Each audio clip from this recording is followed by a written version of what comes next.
তোমার সাথে কিছু কথা আছে। আমি বললাম বলেন। অবন্তী বলল, আমি জানি তুমি ছেলেটা অনেক ভালো, তোমার মতো ছেলেকে স্বামী হিসাবে পাওয়া সত্যি ভাগ্যের ব্যাপার, কিন্তু আমি তোমাকে কখনো স্বামী হিসাবে মানতে পারবো না। আমি অবাক হয়ে ওনার দিকে তাকিয়ে রইলাম।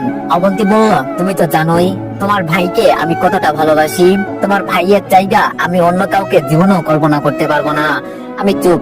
অবন্তী বলল, যেদিন প্রথম বউ সেজে তোমাদের বাসায় এসেছিলাম তখনই ওয়াদা করেছি তোমার ভাইকে ছাড়া জীবনে আর কারোর দিকে তাকাবো না। আমার থেকে তোমার ভাই আমাকে বেশি ভালোবাসতো, কতটা বাসতো সেটা হয়তো কল্পনাও করা যাবে না। আমি এখনো চুপ। অবন্তী বলল, তুমি হয়তো আমাকে প্রশ্ন করতে পারো, আমি যদি অন্য কাউকে স্বামী হিসেবে না মানতে পারি তাহলে তোমাকে কেন বিয়ে করলাম? হ্যাঁ, এটারও উত্তর দিয়ে দিচ্ছি। তোমার সাথে বিয়ে না হলে অন্য কোথাও ঠিকই বাবা মা আমায় বিয়ে দিয়ে দিত, কিন্তু আমি এখানে আব্বু আম্মু আর তোমার কাছ থেকে যে ভালোবাসা আদর যত্ন পেয়েছি তা অন্য কোথাও নাও পেতে পারি। আমার মনের অবস্থাটা তোমরা একটু হলেও বুঝবে, বাট অন্যরা বুঝবে না। আমি চুপ। অবন্তী বলল, জানো তামিম, আমি হচ্ছে পৃথিবীর সবচেয়ে বড় অভাগী। চুপ ঠিকই আসলো, কিন্তু কপালে লেখা ছিল না।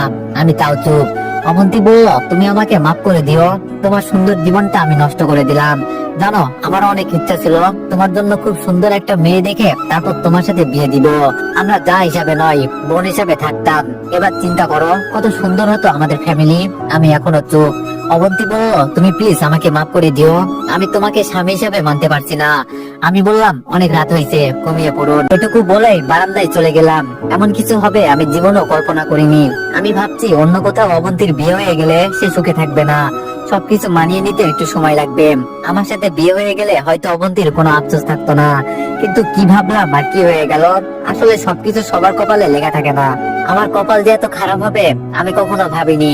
কতই না সুখে ছিলাম আমি, কিন্তু আজ সুখের চিহ্নও নাই। মনে মনে বাবার উপর রাগ হচ্ছে, ওনার আবেগ রাখতে গিয়ে আমার জীবনটাই শেষ।